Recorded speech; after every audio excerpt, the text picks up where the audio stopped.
So what is a screen and why are they important in Warhammer 40k? So a screen is when you position your models in a way to prevent the following things from happening.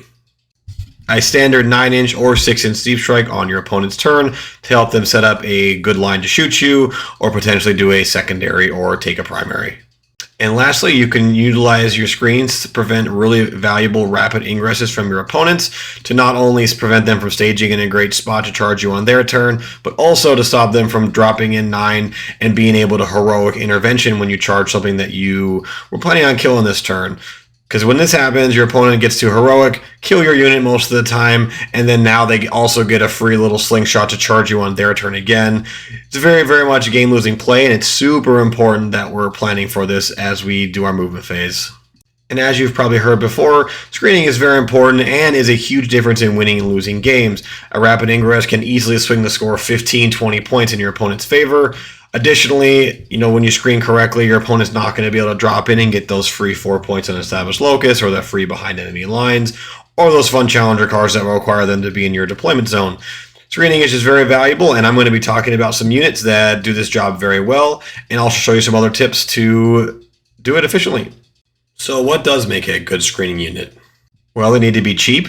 Ideally 10-mans. Now, not every book has access to 10-mans, but if you can, 10-man units are fantastic for screening. Additionally, a high move characteristic or the ability to go up, down, or back into strategic reserves is very, very valuable in a screening unit. Other characteristics that are really useful is filling multiple roles while you are screening. So some of those things are having indirect weapons, which is going to allow you to chip away across the board while still performing that screening role.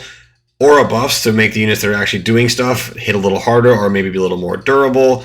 A CP generation ability like Tallyman or Gretchen is super useful for these units that are going to be alive most of the game. A bonus for being on objectives like +1 armor save or +1 OC, reroll to hit. All that stuff is super useful. And then lastly, and this is probably the most common one you'll see from one of these units, is sticky objectives, because they are going to be standing on that objective most of the game. So being able to throw sticky on it is very, very useful. Just some quick examples of some units that screen very well, in my opinion, are Gretchen, Space Marine Scouts, because they get to go up, down, Mandrakes, because they get to go up, down, Vespid, you guessed it, they also go up, down, Plague Spreaders, they get sticky on objectives, and they are shockingly durable. And lastly is Jump Pack Infantry. They're very fast. Usually they can kill chaff decently, and they are able to be around the board and help push out those rapid ingresses that I mentioned earlier. Additionally, anything with indirect is usually pretty valuable if the indirect doesn't suck. So Plague Burst Crawlers are okay at it. Rocket Truck Swig Buggies with a mech next to it are really, really good screens. Just things like that sit in your backline and still be useful while they're screening on your home point and deployment zone. All right, so now I'm going to show some examples of the things I was just talking about in TTS. All right, so this scenario, I'm just going to show a quick example of what you can do with a 10-man unit and how far you can actually screen with it. People don't realize sometimes how far you can get with these 10-man, 11-man units when you utilize that 2-inch between models thing. So when we want to screen, the first thing we want to do is we want to find out what exactly our opponent can deep strike and rapid ingress on us. So in this scenario, it's going to be 2 different types of Fiend units. So we've got a 3-man Fiend unit and a 6-man Fiend unit. So what we want to do, we want to screen out this the 3-man, right, with our Gretchen on our home point. So all we do, we would just kind of ask our opponent, okay, so what's the tightest you can ever get it into this corner? So that's it right here. So now this Gretchen unit just needs to be right here. Boom. So now we know for the rest of the game, as long as we don't move this Gretchen, our opponent can never deep strike a Fiend unit back here. Now if they had a small unit, obviously we would make it a little tighter.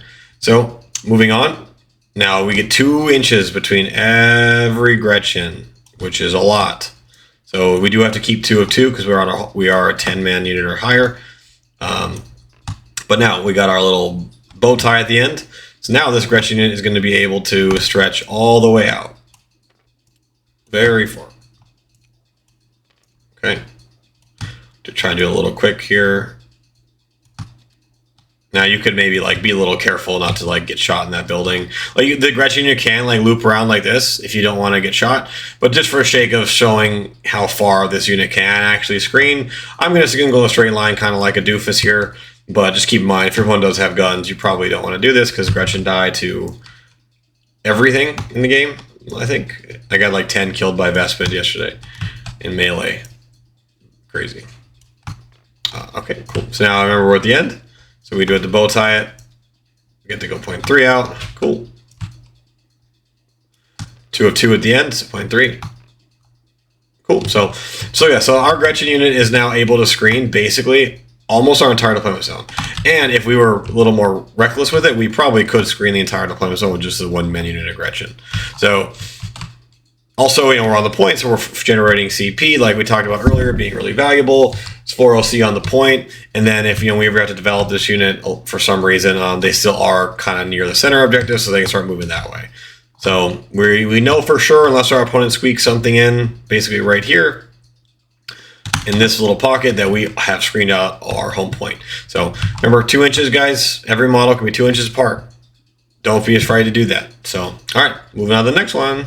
All right, so next scenario is kind of what I mentioned a couple of different times earlier in the video, is using our fast-moving screen trash units to kind of screen out rapid ingress and stop our opponent from getting really good heroics. So unfortunately, our Snaggis got out of this truck and they only rolled a 1 on their advance, so they are going to end up being, let's just call it right here from the Demon Prince. What this would do, if we did nothing else, right, it would allow our opponent to rapid ingress a Fiend unit right here, more or less, right? Obviously, the Storm Boys are right there, but you guys see what I'm trying to say here. Now, if we were to stick this charge with the Snaggis, right, our opponent just has to easily heroic and kill our whole unit. So we're killing a whole Demon Prince most likely with this unit, and then dying completely to the Fiends. Now, we don't want to lose our models on our opponent's turn ever, right? That's like rule 101 of being good at the game. So what we would do instead, we take our trash little Stormboy unit, and let's just say we roll a 3 or a 4 on our advance. That means we get to go 16. Now this unit gets to go in a way that's going to push out this screen, or this rapid ingress rather, a lot more efficiently than you would think. So say we really wanted to do it, we could just go like this, right? Now what we can do once we're done with our movement phase, we just can charge them back to maybe get them somewhere safer, or they can charge this way, whatever. But now if our opponent's like, okay, I want a rapid ingress, they are pushed all the way back to here, which still, Fiends are really fast, so they can still get in the game for sure. But what's going to allow us to do is now our Beast Sagging unit has no fear of charging this Demon Prince, and they can never get heroic. And then now you can keep them here to move block the Storm Boys, or they can charge Demon Prince just to make sure that we kill it. A lot of fun different things you can do, but we are no longer scared of losing our entire unit to a super free rapid ingress from a unit. And this goes for pretty much everything in the game. Also, too, this realistically doesn't let him rapid ingress the stage super well, because he is pushed back so far. Even if I didn't do that charge and I didn't move the Storm Boys, he could just rapid ingress right here, and then now he gets to come all the way out here and fight and kill us. So just a lot to think about, guys. Remember, we have these screening units for a purpose. This game is only 5 turns. You don't have to live the whole game. If you put your opponent behind a whole turn, that can allow you to do a lot of cool things like score primary and things like that maybe you wouldn't have if they were able to stick a rapid ingress to like right here, something like that. Because right now he can't even come over here. See, so now they have to rapid ingress way back here, and still, they get to go 10 or whatever. But it makes it a long charge. So it really helps impact the game just by throwing away a 60-70 point unit. You can really change the pace of the game. So keep that in mind, guys. Really appreciate you watching. Thank you.